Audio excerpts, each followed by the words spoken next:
It's a day you can find the kind of riches that you just can't afford unless you're poor. Is-26 ta' Lulju tal-1923 propju mit-sena ilu twilet it-tenur u attur Malti Oreste Kirkop. Kirkop jibqa' magħruf l-aktar qassem li kellu fil-film ta' Hollywood The Vagabond King. Only a rose I give you, only a song dying away.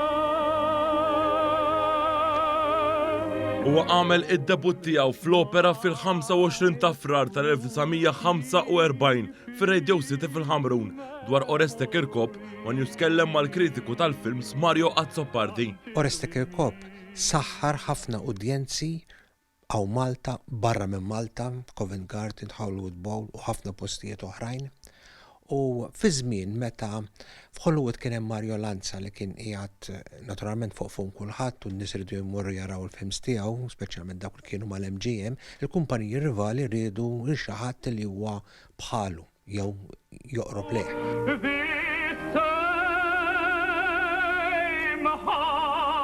Irrakkonta kif il-kumpanija Paramount avviċinaw lill-attur Malti. Eventualment imbagħad f'April kien id-debutta ġewwa Londra il-film The Vagabond King u fejn Oreste kellu parti prinċipali u eventualment ħareġ imbagħad ġewwa l-Amerika. Azzopardi qal li f'intervista l-għamillu fid-disajnijiet Kirkop kellu dispjaċir wieħed li wasal tard f'Hollywood. Mario Lanza beda jkollu l-problemi mal-kumpanija tiegħu.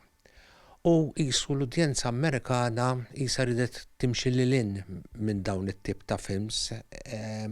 Bdew ġejjin atturi bħal James Dean, Marlon Brando, Montgomery Clift, Paul Newman, żgħażagħ ribelli. Eventualment fil-film Vagabond King huwa ribelli il-parti li għandu Oreste, imma qishom ridu dat-tip ta' atturi.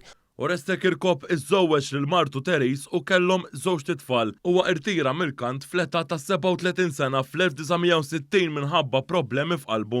Kirkop miet fl-età ta' 74 sena fl-10 ta' Mejju tal-1998.